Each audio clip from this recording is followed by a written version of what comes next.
Hi guys, I've got something special to share with you today. What's the most insane way to crush the Scotch Gambit? And the crazy part is, this works all the way up to master level. So yes, it's incredibly sharp and ridiculously accurate. Okay, let's rock and roll. E4 and E5, knight to F3. We respond with knight to C6, naturally defending the pawn. And if white responds with D4, a very powerful move, we've officially entered Scotch game territory. We continue with E takes D4, and after bishop to C4, yes, the Scotch Gambit. Now the most popular response for black here is bishop to C5, covering the pawn. If that's your favorite move, go right ahead. But our main move here is knight to F6. Because if knight captures the pawn, we simply take white's pawn as well. Nice and simple. Most of the time, white follows up by pushing the pawn forward, attacking the knight. And remember, my friend, before knight jumps to E4, our first move is to push pawn forward, launching a counterattack. According to the master database, the most popular move here is bishop to B4, which is also the engine's top choice. And that's exactly the move we're going to focus on. Or what happens if pawn captures the knight? Just take the bishop. If F takes G7, don't be in a hurry to grab that pawn back. Instead, play a tempo move. Check. The main line continues with queen to E2. Or if king goes to F1, simply take the pawn. Then bishop to E6, and on the next move, castle. Look at that. You've got a semi-open G-file, making it very tempting to bring your king's rook into the game. And those two pawns? They're an absolute headache for your opponent. They constantly get in the way and make white's position awkward to play. Plus, white's rook on H1 is going to struggle to find any real activity. According to the engine, white is already down by 3.3 points, which means we're sitting on a seriously dominant position. So after queen blocks the check, we trade. King takes back, bishop takes G7, rook to E1, preparing king to F1. From here, you can continue with bishop to E6, followed by long castling. Or, if you prefer, you can simply castle kingside instead. Everything is okay. Knight can jump to B4, putting pressure on C7. Or, if white responds with a 3, simply bring the bishop to G4, pinning the knight. Queen's rook can also move closer to the center and become more active. Even though we're only up a pawn, the evaluation is still around -2 for white, largely because those two pawns of yours are incredibly annoying to deal with. That's exactly why the engine prefers black setup. So from here, just continue the game as you normally would. Hi bro! Yes, I'm here! But what if white doesn't continue with queen to E2, and instead plays king to D2? What's the idea behind that? I thought white was preparing something sneaky. Rook to E1? I like your style. Just go ahead and take the pawn. And if white really does play rook to E1? Seriously? Okay, your queen is tied to the rook. Please, don't resign. And don't block with the knight. That's bad news. Knight will simply take the knight. After bishop recaptures, queen to H5. And your bishop is about to get trapped. That rook is going to have a field day against the bishop, because your f-pawn is pinned. Okay, let's just tear white's kingdom apart. Deliver a crushing check. The king can't move. It has to stay protected by the rook. And don't capture with the pawn, just take it with the bishop. Still, check. If king moves, go ahead and eliminate white's dark-squared bishop. It's a clear discovered check.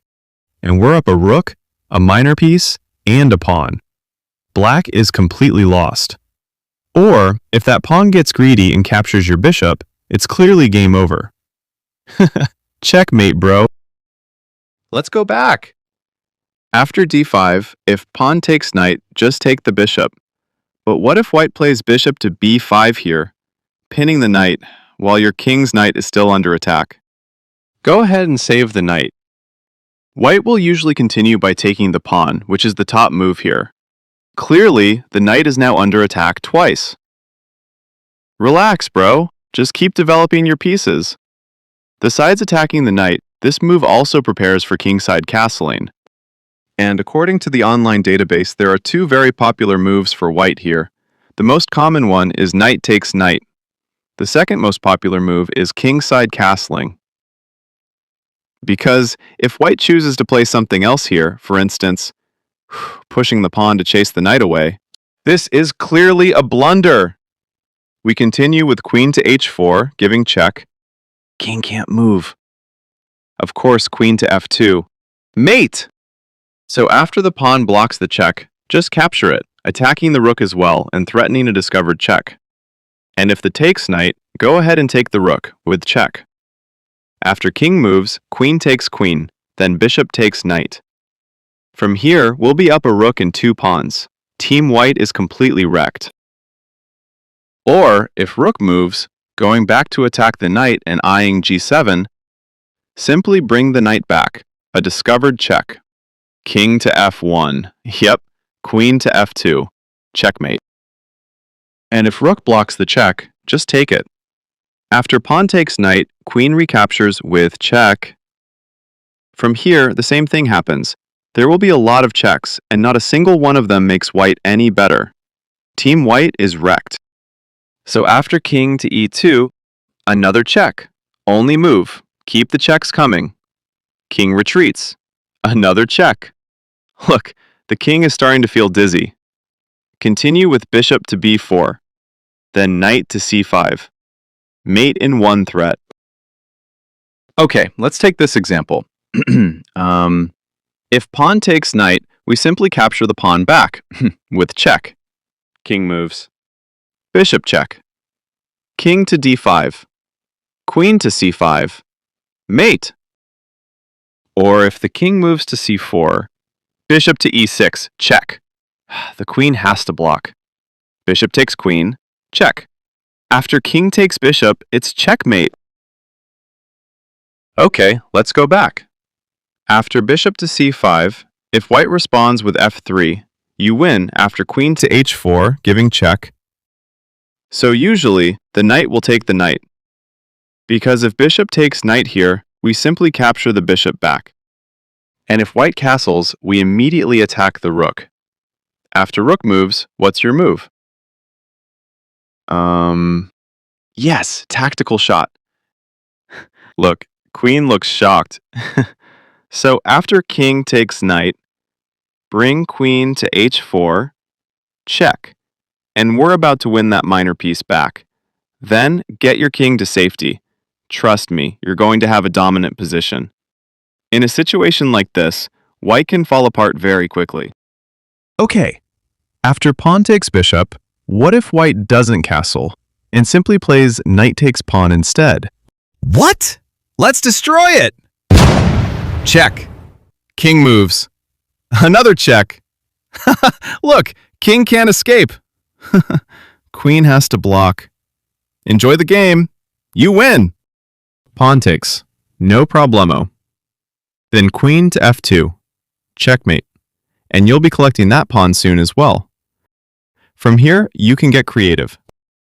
So it's clear that if bishop takes knight, or if white plays f3, white can fall apart very quickly.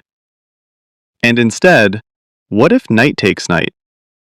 Ah, I like that choice. Besides attacking the queen, it also threatens a discovered check. Yes, go ahead and take the pawn. Check. And in many cases, the king will go to f1. Continue with pawn takes knight. Bishop takes back. Check, while also attacking the rook. Please feel free to pause the video. What's your move? Your best move here is king to f8. No compromises. Because the move black usually plays here is bishop to d7. The idea is that the queen protects the rook. It looks like a very natural move, but in reality, it's a blunder. Indeed, black may still have chances to win here if white gets careless. Why is that? Okay, let's find out. White wins if they can find the best move here. Queen takes d5. Anything else, and white is losing. Because if bishop takes rook, or perhaps grabs the pawn instead, Let's say it takes the rook. Then comes bishop to b5.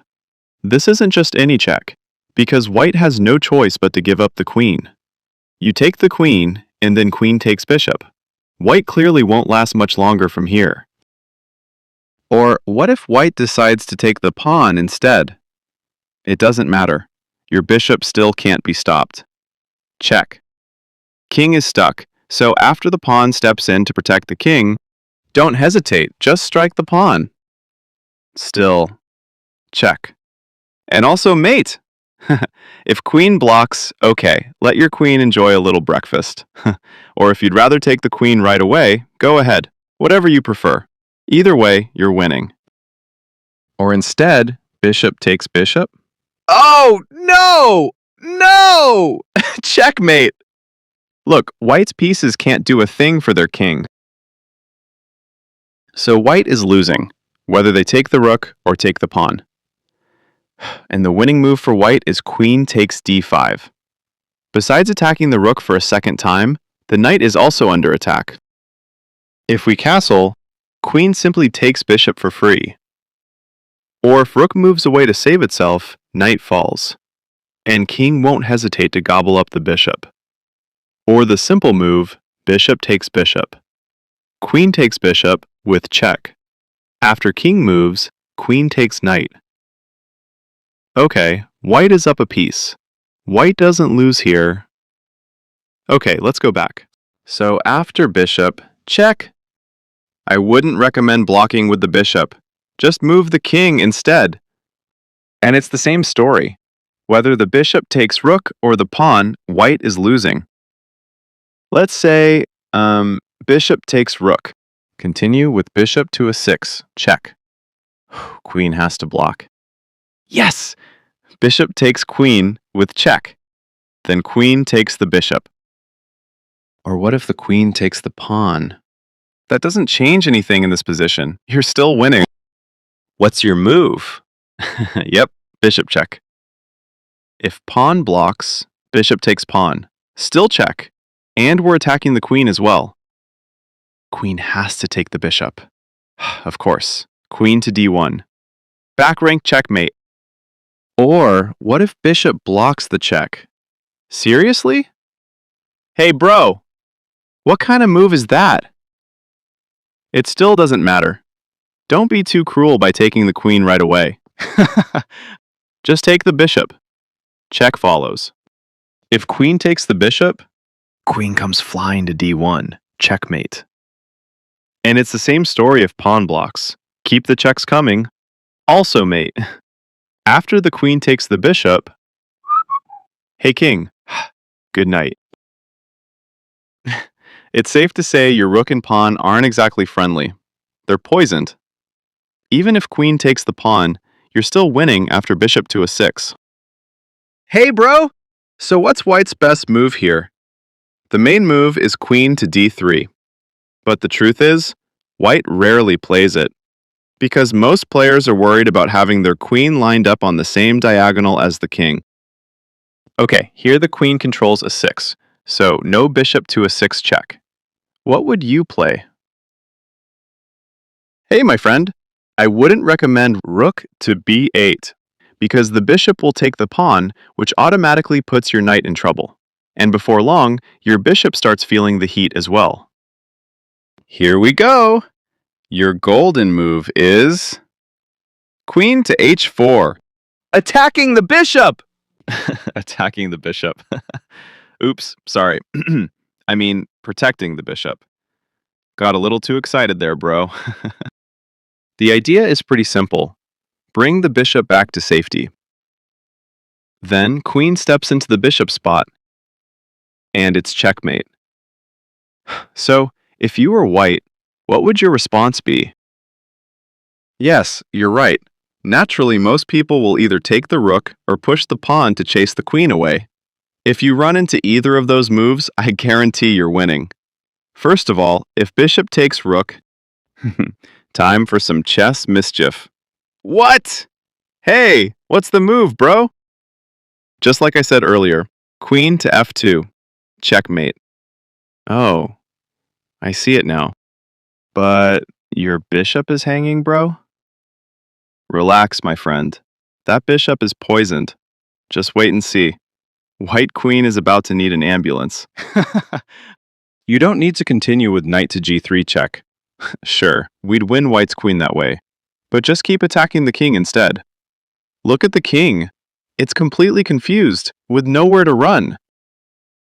So the pawn has to block. Bishop takes pawn. Still check. And queen can't take the bishop because queen to f2 is a checkmate threat. Bro, king can move to g1, right? Sure, nothing's stopping it. Brutal! Sorry, your king is finished. Let's go back. What if queen doesn't take the bishop? Of course, you continue with queen to f2. Checkmate. And the best move here is bishop to e3. Or if you're wondering what happens if the pawn chases the queen away, it clearly stops queen to f2. Okay, we give a check. If king to e2, just keep giving checks. The rook is also in trouble. If king to d1, just keep checking. If king to e1, queen to f2, mate. And it's the same story if the queen blocks. Queen takes queen, mate.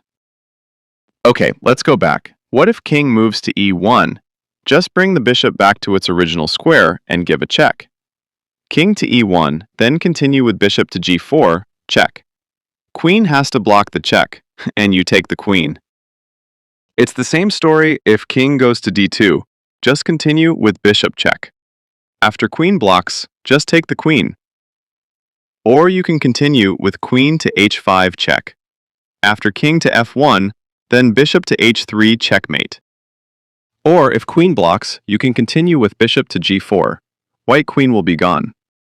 Or bishop can also go to the other side, still giving check. King retreats. Queen takes queen and checkmate. Or another option is the pawn blocks. You take it and it's still check. After king moves, what's your move? Yes, lightning strike. Check, and queen will soon disappear. After queen takes bishop, beautiful checkmate. A super elite attacking combination with a very classy finish. Okay, let's go back. So the best move for black here is bishop to e3, attacking the bishop. Once again, feel free to pause the video. What's your move? To win the game, you need to find this move. Attack the queen. And not only that, your knight is also eyeing a 6. So if the queen escapes to e2, bishop to e6, and white queen is finished. So where should the queen go? For example, if queen takes bishop, don't go for the queen right away. Just give check. If king moves, queen comes to e1. Checkmate. So pawn has to block the bishop's attack. Just take the pawn. And after queen takes bishop, white queen is now yours. At this point, it's up to you. We're clearly winning here and white should resign. Because it would just be a waste of energy to keep fighting on. Puzzle of the day. Try to find the mate in 3 in this position. If you find it, drop your comment. Thanks! Okay, let's go back to the final variation. Previously, white pushed the pawn, bishop takes knight, and knight takes knight. But what if instead white simply castles here? No problemo, just castle kingside. Now there is no more pin. Then go ahead and take the knight. So after knight takes knight, pawn takes knight. After bishop recaptures, continue with the bishop attacking the rook. If bishop takes rook, bishop takes, queen recaptures. Yeah, I like this fast style. King moves. Queen to h4. Hey bishop, just relax for a moment. Finish your rest. Bishop won't have time to grab the pawn because there's a mate in 1 threat. Knight jumps to g3 and queen is also not comfortable on its square. The h-pawn is pinned. Just play the best move here, queen to d3, avoiding the fork threat. Just give check. King is stuck. Good job from the bishop. Pawn cannot take the knight. It's pinned. So after queen takes knight, Just capture with the bishop, then queen takes h2, checkmate. Bro, bishop, just wait your turn. Okay, it's clear that we're winning here. And what if in this position, white doesn't immediately take your rook, but instead rook moves away to avoid the bishop's attack? Okay, just continue with the check. King has only one move. We bring the queen to get some fresh air, adding pressure on the white rook. But the more serious threat is knight jumping to g3, checkmate. If the pawn is pushed, then the bishop takes the rook, followed by knight to f2, check, and the white queen falls. The top move is rook takes knight, pawn takes, bishop takes, knight develops. After rook to d8, white is going to collapse very soon. Look, queen has no safe squares. If bishop blocks, the pawn pushes forward, and bishop will soon fall. Or if knight blocks, bishop to c4, and the knight will quickly disappear. Even if white tries a tactical check, it doesn't work, because after queen takes knight, you are winning. If queen takes rook, then queen takes queen. Or if pawn takes queen, then rook takes queen, with back rank checkmate. So in this position, white is evaluated at -4, meaning Team White is completely under pressure. Okay guys, that's our video for today. How to absolutely crush the Scotch Gambit in the most insane way. And yes, it really works. Hope you enjoyed it and hope it was useful. Stay healthy, stay happy. See you in the next video. Thanks.